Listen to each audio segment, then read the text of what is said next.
नमस्कार आदाब, मैं हूं राव अकरम और आप देख रहे हैं मेरा हिंदी यूट्यूब चैनल। साथियों, क्या ग्राम प्रधान ग्राम पंचायत के अंदर किस प्रकार से आवंटन करता है भूमि आवास पट्टे का।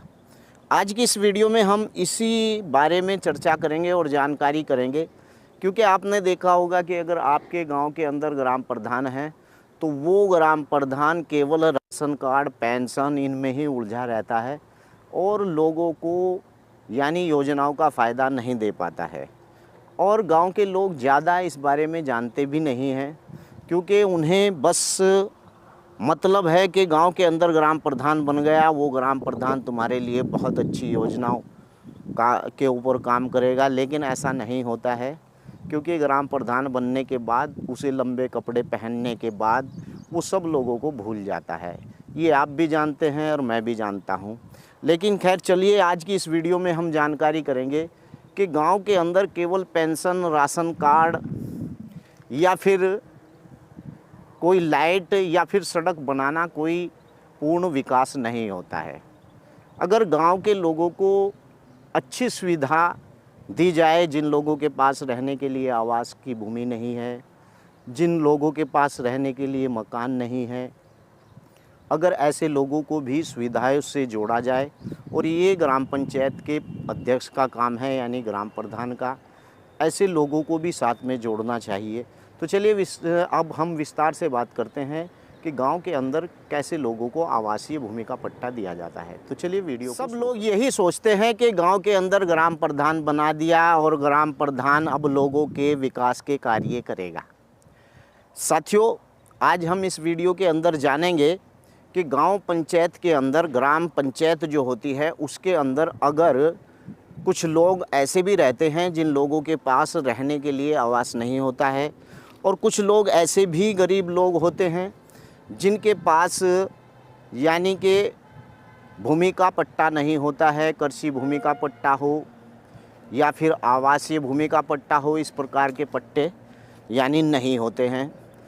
उनकी सबसे पहले मैं आपको जानकारी दूं कि अगर आपका कृषि भूमि आपके गांव के अंदर सार्वजनिक उपयोग की भूमि है और कौन सी भूमि सार्वजनिक उपयोग की नहीं है, लेकिन वहां पर ऐसे लोगों को आवासीय पट्टे दिए जा सकते हैं या फिर कृषि भूमि के पट्टे दिए जा सकते हैं, ये सब ब्यौरा लेखपाल के जो है रजिस्टर के अंदर गांव का पूरा ब्यौरा होता है।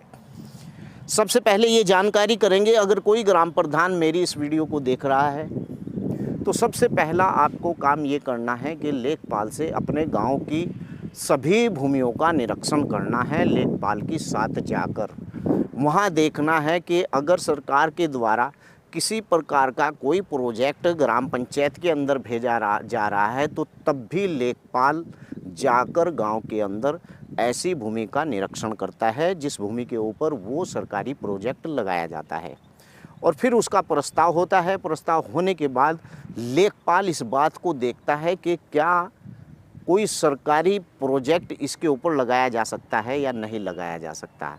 बिल्कुल सेम वही काम है ग्राम पंचायत के अंदर ऐसे लोगों को भूमि का पट्टा देने का, यही प्रोसीजर है।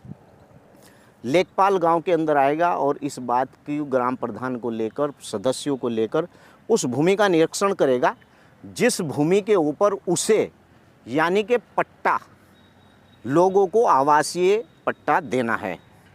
उस भूमि का निरीक्षण करेगा। अगर वो भूमि निश्चित हो जाती है कि वास्तव में ऐसी भूमि से पट्टा दिया जा सकता है तो उसका प्रस्ताव होगा। प्रस्ताव होने के बाद ऐसे लोगों को चिन्हित किया जाएगा जिन लोगों के पास आवासीय पट्टा नहीं है। अगर आप आवासीय पट्टा नहीं दे रहे हैं, ग्राम पंचायत के अंदर लोगों को कृषि भूमि का पट्टा दे रहे हैं, तब भी यही पूर्ण प्रक्रिया होगी कि उस भूमि को देखा जाएगा, उसका पूरा निरीक्षण किया जाएगा और ये भी देखा जाएगा कि अगर ये बंजर की भूमि है तो क्या इसके अंदर खेती होना संभव है। इस प्रकार की भूमि को मिलान कर ऐसे ही कृषि भूमि का पट्टा दिया जाता है। अगर आपने आवासीय पट्टे आप लोगों को दे रहे हैं तो आपको ये देखना होगा कि वो आवासीय भूमि जिसके अंदर आप भूमि का पट्टा दे रहे हैं वो गांव के आसपास होनी चाहिए। अगर वो गांव के आसपास है तो उस भूमि के अंदर आपको प्रस्ताव कर देना चाहिए। प्रस्ताव करने के बाद उन लोगों की सूची सामने आती है और ऐसे लोगों की सूची को सार्वजनिक ग्राम पंचायत की एक बैठक में बताया जाता है कि ये फला आदमी का और फला आदमी का, ये फला आदमी का पट्टे के लिए आवेदन किया है। वहीं पता चल जाता है कि वो व्यक्ति पात्र है या नहीं है। अगर घर बैठकर ग्राम प्रधान चोरी से या लेखपाल किसी से पैसे लेकर इस प्रकार का पट्टा करता है तो 100% ऐसे पट्टों के अंदर यानी कि किसी प्रकार की रोक लग जाती है। मान लीजिए कि अगर कोई ग्राम पंचायत का सदस्य है तो उसका परिवार ऐसी भूमि के पट्टे में भाइयों भाग नहीं ले सकता। अगर ग्राम प्रधान का कोई परिवार का कोई सदस्य है तो ऐसी भूमि के पट्टे में वो भी भाग नहीं ले सकता। भले ही वो ग्राम प्रधान का कोई रिश्तेदार हो या पारिवारिक हो, इस प्रकार का अगर व्यक्ति है तो वो ऐसे आवंटन में भाग नहीं ले सकता है।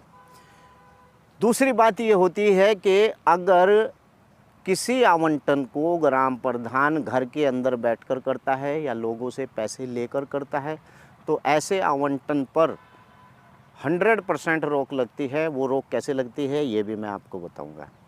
मान लीजिए कि आपके गांव के अंदर आवासीय पट्टे हो रहे हैं और ग्राम प्रधान अपने लोगों को उसमें ठोक देता है, या ग्राम पंचायत सदस्य अंग्रेज बन के उसके अंदर अपने किसी परिवार के सदस्यों को या ऐसे सदस्यों को ठोक देता है जो सदस्य के बिल्कुल करीबी होते हैं और वो उस ग्राम पंचायत सदस्य के सपोर्टर होते हैं और वो वास्तव में इस प्रकार की पात्रता में नहीं आते हैं कि उन्हें आवासीय पट्टा दे दिया जाए।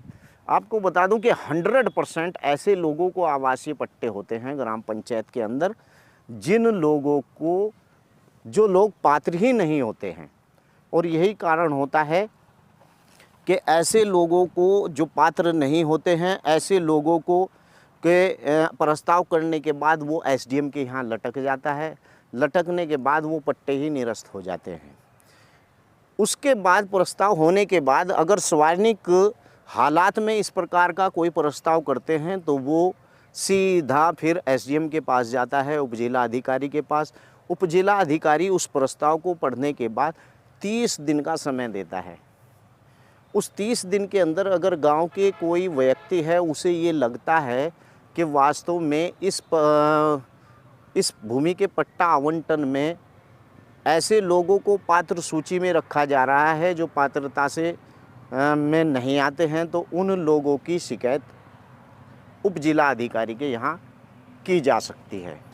और जब उन लोगों की शिकायत वहाँ पर की जा सकती है तो इस प्रकार से वो आवंटन को रद्द ही समझा जाता है, क्योंकि 30 दिन का उसके अंदर समय होता है।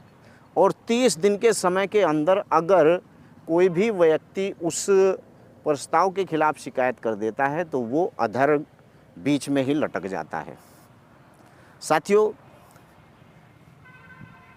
अधिकतर ऐसे ही भूमि के पट्टे आवासीय पट्टे होते हैं जो लटके हुए होते हैं।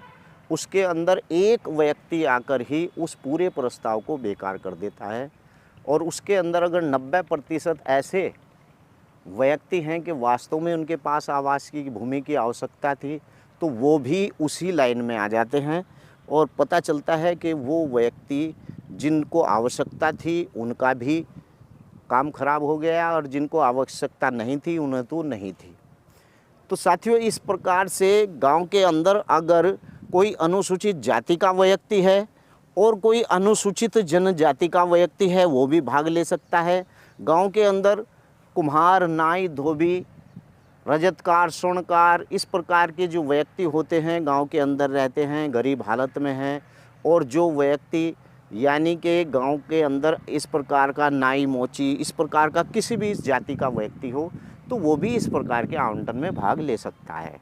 ऐसा नहीं है कि ये केवल अनुसूचित जाति के लिए होता है। सामान्य वर्ग का व्यक्ति भी ऐसे आवंटन में भाग ले सकता है बशर्ते कि वो बीपीएल श्रेणी का व्यक्ति हो, यानी पात्र व्यक्ति हो।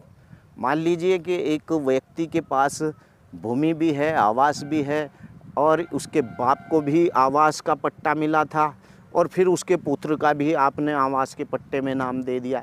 इस प्रकार के प्रस्ताव अधिकतर फेल ही होते हैं और यही कारण होता है कि प्रधान जी हमने आपके समय में एक प्रस्ताव लिखवाया था लेकिन पट्टे आज तक नहीं मिले।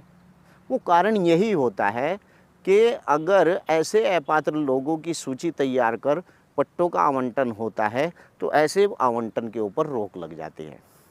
मैंने कई वीडियो में बताया है कि अगर अनुसूचित जाति का व्यक्ति है और वो व्यक्ति को आवासीय पट्टा हो जाता है तो उसकी कोई समय सीमा नहीं है।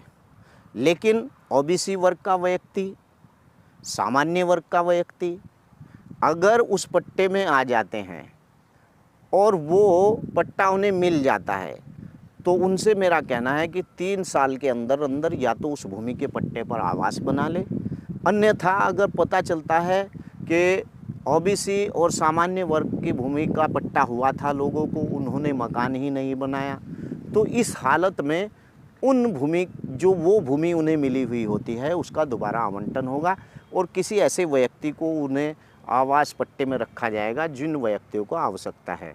तो जिस व्यक्ति को इस प्रकार से सामान्य वर्ग ओबीसी वर्ग के व्यक्ति को भूमि का पट्टा होता है आवासीय, तो उन्हें चाहिए कि 3 साल के अंदर अंदर उस पर मकान बना ले। अगर आपका कोई सवाल है, आपकी कोई जानकारी लेना चाहते हैं भूमि से संबंधित, ग्राम पंचायत से संबंधित, ग्राम प्रधान के भ्रष्टाचार से संबंधित, जो है ग्राम पंचायत सदस्य के भ्रष्टाचार से संबंधित तो और वीडियो बनवाना चाहते हैं तो मुझे इस पूरी जानकारी है, आप मेरी इस वीडियो के नीचे लिख सकते हैं, मैं उस पर भी वीडियो बना दूंगा। अगर आप को और ग्राम पंचायत के बारे में जानकारी लेनी है तब भी मैं वीडियो बना दूंगा और आपको विस्तार से उसके बारे में समझा दूंगा। तो वीडियो को शेयर कीजिए और अगर आप मेरे इस चैनल पर नए हैं तो सब्सक्राइब कीजिए और लाइक करें, शेयर करें। जय हिंद, जय भारत, खुदा हाफिज़।